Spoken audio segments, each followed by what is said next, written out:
Kalian jomblo?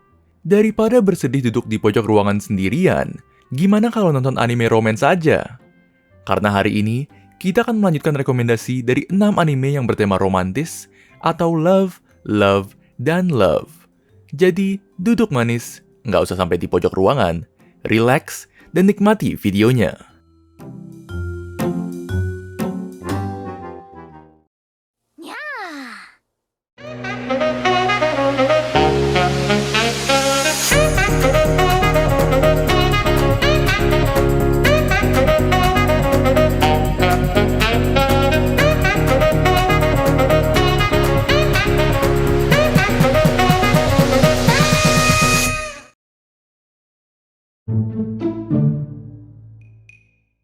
Anime pertama dari daftar ini adalah Komi Can't Communicate.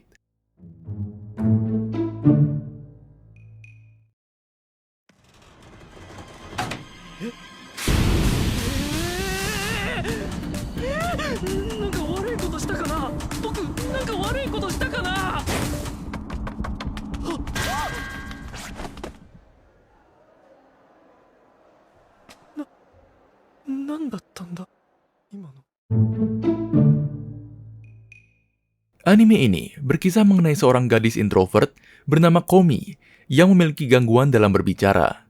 Dia tidak dapat mengucapkan sepatah kata pun atau bersuara dalam kehidupan sehari-harinya karena mentalnya selalu diliputi ketakutan dan kecemasan yang berlebih.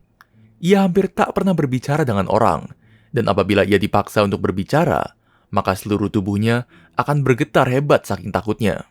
Orang pertama yang tahu mengenai masalah Komi adalah teman sekelasnya yang bernama Tadano. Cowok ini menjadi teman pertamanya di sekolah, dan dengan bantuannya, Komi mencoba untuk berteman dengan siswa lain di sekolahnya. Anime ini sangat menarik karena barisan karakternya dan segudang humor yang terus akan membuat kita tertawa. Anime ini nggak kalah seru atau kalah lucu dengan seri romcom terkenal seperti Kaguya-sama.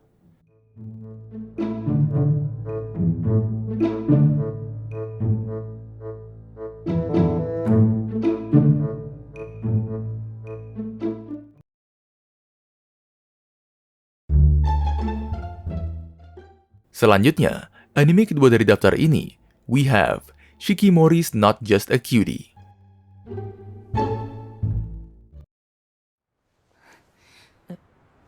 ごめんじゃないの。僕の彼女は時折まったくあんまり困らせないで。最高にかっこいい。 Anime ini memiliki waifu yang sangat menjual, yaitu Shikimori-san. Seorang wanita yang terlihat cute dan kawaii dari luar, tapi personanya bisa segera berubah 180 derajat ketika ia cemburu atau melihat pacarnya dalam bahaya. Sang pacar, yang merupakan main karakter dari anime ini, adalah seorang cowok yang selalu mengalami kesialan secara ekstrim. Kesialan aneh yang berulang kali membuatnya terluka oleh kecelakaan-kecelakaan yang enggak masuk akal. Anime ini menarik karena karakter Shikimori-nya, terutama ketika ia berubah menjadi karakter hero cool yang mengintimidasi dan menakjubkan di saat yang sama.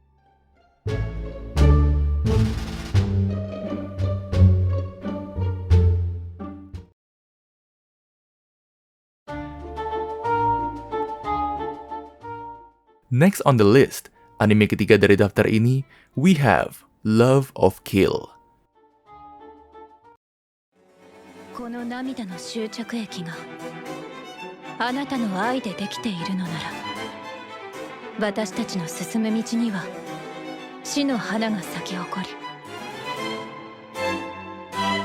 それでも続いていくだろう。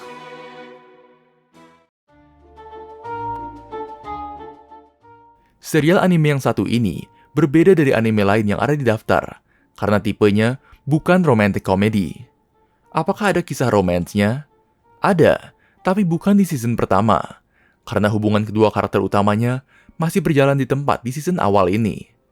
Anime ini bisa dibilang jalan ceritanya nggak pure romance, tapi mix dari humor, action, dan misteri, dengan penekanan utama kepada chemistry antara kedua karakternya.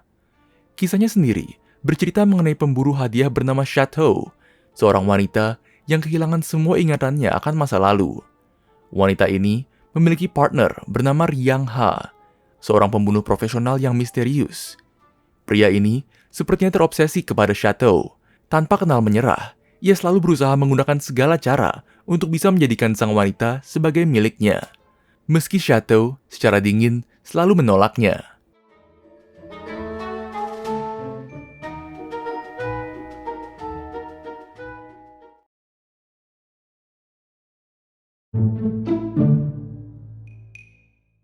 Anime nomor 4 dari daftar ini, we have Mayo Chiki.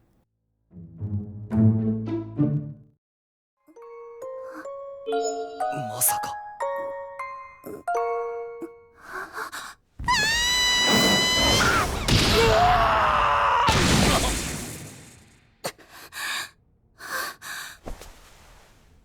お前、女の子だったのか? Karena ibu dan adiknya suka olahraga gulat, tokoh utama anime ini, Kinjiro, sering dipakai sebagai sansak latihan dan di smackdown tiap harinya. Kejadian itu membuat Kinjiro mengembangkan ketakutan berlebih atau fobia terhadap wanita. Jadi, kalau setiap kali seorang wanita menyentuhnya, hidung Kinjiro akan mimisan tak terkendali. Atau dalam kasus lainnya, dia akan pingsan ketika disentuh wanita. Masa depannya suram ya. Pada suatu hari, nasibnya berubah menjadi lebih tambah suram lagi. Ketika Kinjiro secara nggak sengaja menemukan rahasia dari murid paling populer di sekolahnya, Subaru. Seorang murid cowok tampan yang ternyata adalah seorang wanita yang cross-dressing. Dari situ, dimulailah kehidupan Kinjiro dalam menghadapi dua wanita yang mempunyai sifat menakutkan. Yang pertama seorang sadistis, dan yang satunya lagi adalah seorang tukang pukul yang brutal. Anime ini mungkin lebih ke arah komedi dan fan service daripada ke arah romance.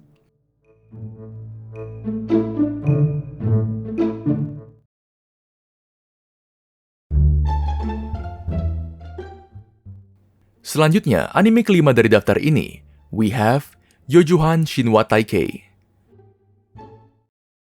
私は縁結びの神として君の知っている女性明石さんとの縁を誰かと結ぼうとしている。要するに貴君か小津君かのどちらかだ。この怪人は明石さんを私か小津のどちらかと結びつけるという。 Anime ini berkisah mengenai seorang pria penyendiri yang menyesali 2 tahun kehidupan kampusnya yang diisi oleh hari-hari yang sepi dan hal-hal tak berguna. Pada suatu sore di tukang Indomie, ia bertemu dengan seorang pria berdagu besar yang mengaku sebagai dewa perkawinan. Pria ini membuat sang tokoh utama sadar bahwa dia sudah menyia-nyiakan waktunya. Menyesali perbuatannya, sang tokoh utama berjanji akan menggunakan sisa waktunya di kampus sebaik mungkin. Namun, dewa mempunyai pemikiran lain. Sang tokoh utama dikembalikan ke awal-awal tahunnya sebagai mahasiswa dan diberikan kesempatan kedua untuk menjalani kehidupan yang berbeda. Serial ini bisa dibilang menceritakan petualangan seorang pemuda dalam perjalanannya mencari teman, menemukan cinta, dan mengalami kehidupan kampus yang selalu ia impikan. Gaya visual dan artistiknya mungkin sedikit memusingkan, tapi secara storyline, anime ini menawarkan hal yang brilian dan baru untuk kita nikmati.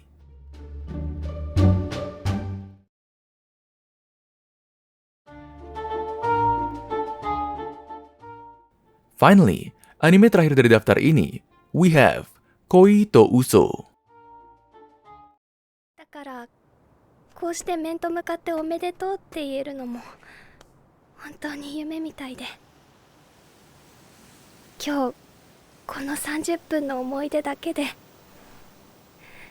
あと70年は生きていける気がする。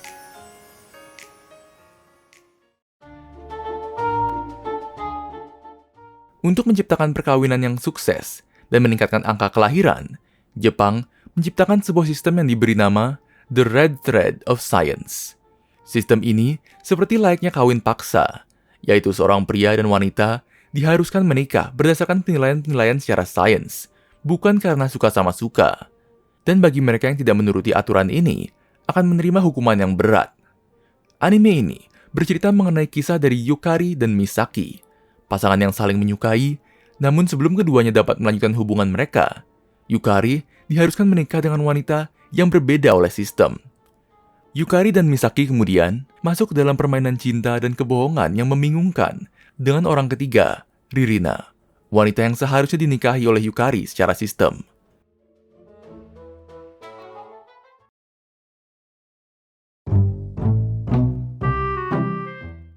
Berikut di atas adalah 6 anime yang memiliki love, love, love sebagai salah satu temanya. Jika kalian merupakan penggemar dari serial yang bertema romance, semoga video ini bisa menjadi rekomendasi. Dan apabila kalian menyukai video seperti ini, be sure to subscribe and like ya untuk part ke-10-nya. Atau another video similar to this. Cheers!